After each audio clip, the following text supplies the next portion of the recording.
Многу ми е драго што сме тука собрани. После да ги поздравам многуте, ајде да речам соборци, што бевме заедно во шаторот, што не сме се виделе со години. Ете, Мирослав требаше да напише едно вакво четиво за да имаме прилика да се видиме. Чуден е животот, чудни се патиштата, господови, не знаеме кога ќе не спои. Во еден ваков настан. Јас немам однос кон овие настани како кон книга. За мене ова е една епизода од животот која што е поврзана со трагичен исход. Вие добро знаете дека ние како генерација во 1997 година по цена на конфронтација со полицијата протестиравме, подигнавме шатор, се со цел да ја предупредиме нацијата, да ги предупредиме сите кои што живеат во Македонија што ќе се случи во иднина со Македонија. И за жал, во 2001 сите вие знаете што се случи.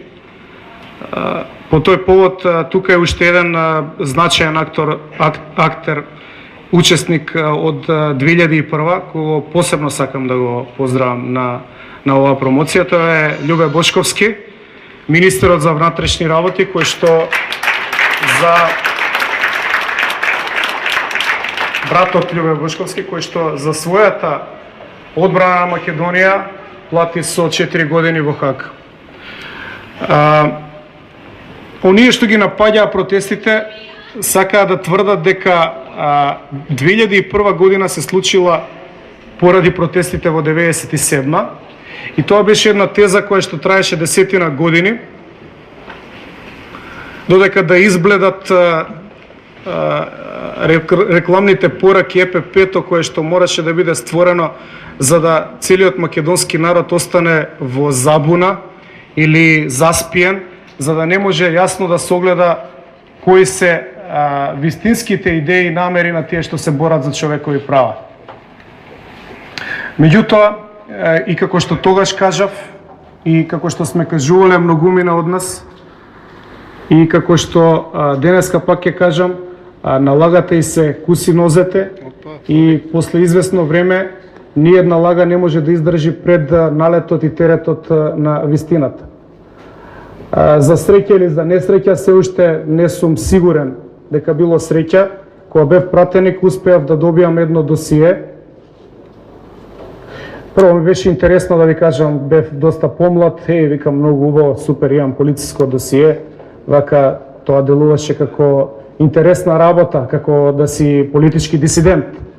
Меѓутоа, како минуваат годините и како повторно и повторно го читам, сваќам дека е тоа сериозен товар кој што никогаш не се симнува од грбот, туку станува се потежок како поминуваат годините.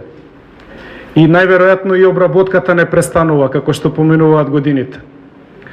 Така што на вистина го доживував сето тоа, целото четиво како една тежина од која што сакам да се ослободам.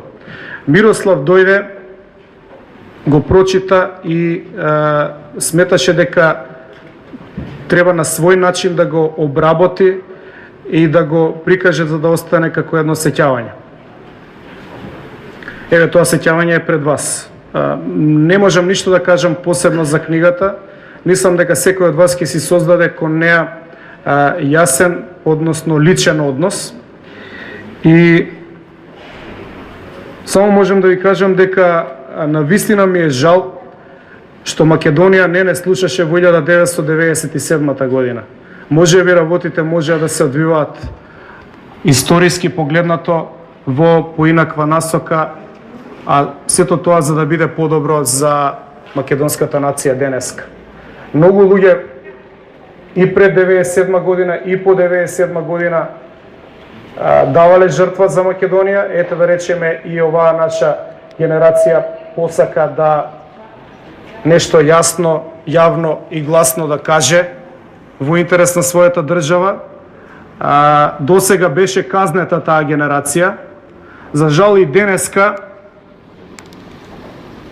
најголемите наши противници од време на протестите, кои што пишува писма против нас од штабот на СДСМ, денеска се функционери во владата на ДПМН.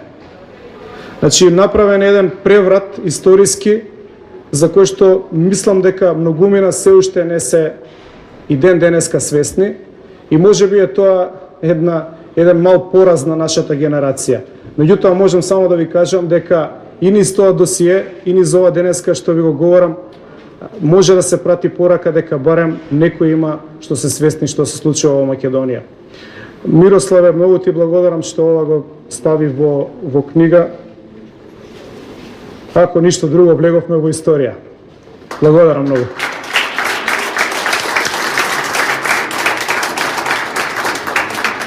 Јас ви благодарам вас што своите животи